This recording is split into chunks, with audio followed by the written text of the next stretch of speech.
Hey y'all, there was some things said that I wanted to point out. And this is the interview between Ernie Shell and Candus. So I'll be stopping periodically and talking about the things that jump out to me. And I do want to thank y'all for letting me know that she is Candus staying with a friend of hers that has the child. That makes me feel a lot better. I didn't know that. I hadn't heard that at all. So, good job, subs. I appreciate y'all giving me tidbits of information I don't know. All right, let's get this started. Fred Flintstone in the back of the holler, and... Well, who's Fred Flintstone?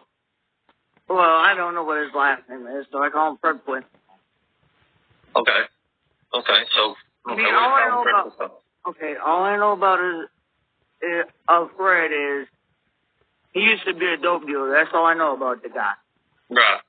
I've never been involved with the guy. I don't like the guy personally. Mm-hmm.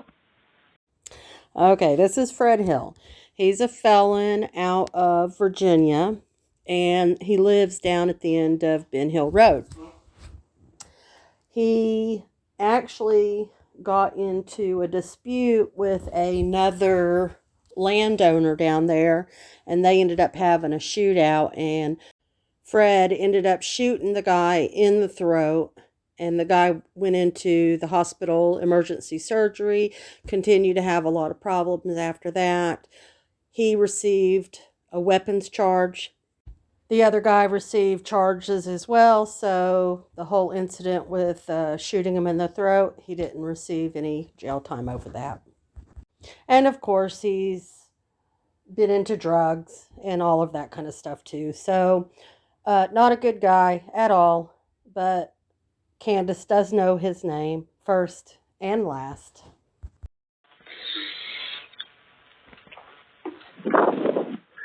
Was it the filming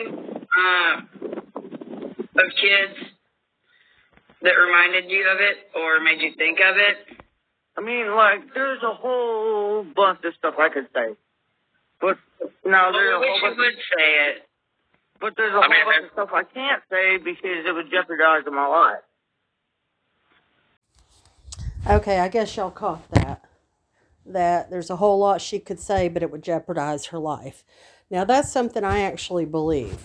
That's why I've been covering, like, a lot of the people that live surrounding their house, because there's lots of violence, lots of drugs, lots of RSOs in the area, lots. And I do believe that her and Dawn have been into deep in with these people for a long time. And that's my opinion, and it's only my opinion. But I do believe that it's really unsafe for her to be staying there. So I am kind of glad she's staying somewhere else.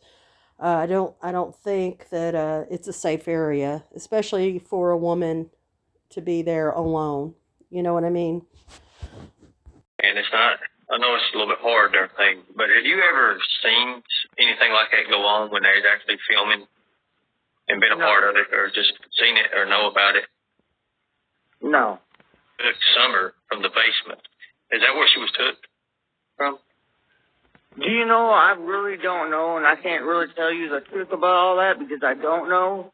Right. We all have gone back and forth on what we believe, and, you know, as new information comes out, it causes you to rethink everything over and over and over again. But there is a really big part of me that has thought that Dawn came home, was waiting on Summer, and took her himself.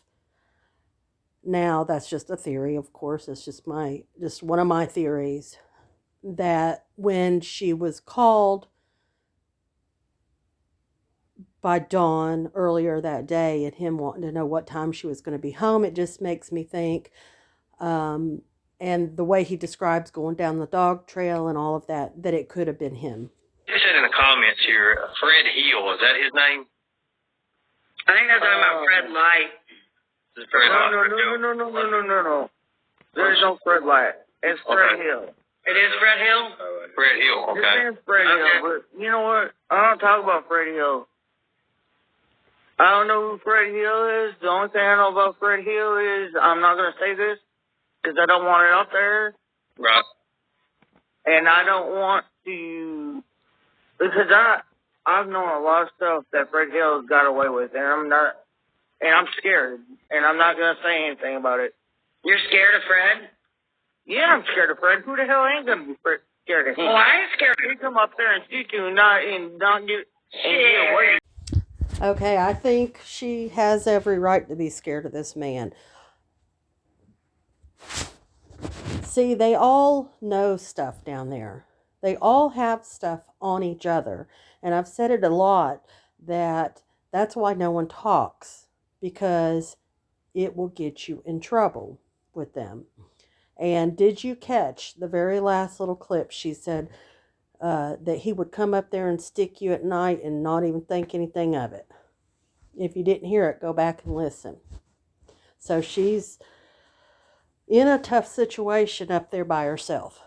Yeah, listen, living back there in the holler, though, and him shooting and getting away with shooting people and getting away with it, you have to think in my priority of what I got to remember and what I got to think through. Fred's very dangerous. He's a very dangerous guy. You know what? It's out of the question now, right? There was no scream, right? There's no scream, dude. She's makes all that shit up. Really? Came up with that way later than the actual Her recording. and her kids make all that shit up later in the description to fit her narrative. Why? For what? I don't know what. I really don't know why. I guess to make her look like she's got to fit herself into the priority somewhere. I think some of these people fit themselves into my situation so they can believe what they want to believe, and that's all there is to it. Well, Candus says there were no screams. Jody Sue says there were, but we didn't hear about it for a long time after. And that could be just for the integrity of the case, but Sheriff Lawson says too there's nothing to that. So I've always wondered about Jody Sue, why she has put herself into it, just like I have other people that have injected themselves into this. Huh? What'd you say? Why do so many people hate on you so much? Well, maybe because I live a different lifestyle than everybody else does. Your little girl, she's captured the hearts of a nation. She has. Man, she's so beautiful, dude. You don't even know. She is beautiful. That's my pride and joy right there. Exactly. I love my boys, but Summer was my pride and joy. You know? She has captured all of our hearts. But Candus, you should have watched out for her better, protected her a little more, kept her from going through the things that she has. She never deserved that, ever. Nobody wants me to really know who took her or who took her. Because if I did find out who took her, God help rest her soul. Did Don have any deals that you was unaware of that may have included your daughter, maybe? You know, I don't know. I can't answer that. We've heard from multiple people that he did owe money, but what kind of father could do that to their own child, if it's true? Maybe you shouldn't talk to Paragon because she don't know shit either. I'm not friends with Paragon. Hey, if I give you any advice tonight, y'all, stay away from Paragon. Okay? Because right now, later on, next day or 2 weeks from now, she'll be talking all shit about y'all. Yeah, it is. She'll be all for me, and then she'll be all against me, be all for Donnie, and then against Donnie. I don't fuck around with that bitch. Okay, so I'm putting this next clip in for the ones who are wondering who Jenna was talking about. And back in the day, she fucking was in love with Donnie. Do what? 4 weeks in the summer gone missing. Okay. Paragon started chasing Donnie. And it might even been sooner than that. But that bitch is jealous because Donnie doesn't want nothing to do with her. Now, this next question, Jody Sue had said that Andy was up at Dawn and Candus's the day before. The day Summer come up missing, Andy come up there. It's like, well, where is she? What is going on? And that's Jody Sue's old man. You know, I do want to say something about Allie. She is really downplaying this thing between Candus and H. And I can't for the life of me understand why she's, one, defending Candus, and two, not protecting her son or speaking up for him and making sure justice is served. Do y'all agree with that? Well, I want to thank y'all again for letting me know that Candus was staying with a friend. But you know, this whole thing, it's all about Summer. I mean, I know that it's just turned into a circus. There's so many different characters that have popped out of the woodwork that you don't even know which way to look, you know. But what is important is this little girl is missing and has been missing for 9 months now. And something's got to give. Just keep her in prayer, y'all. Y'all have a good night.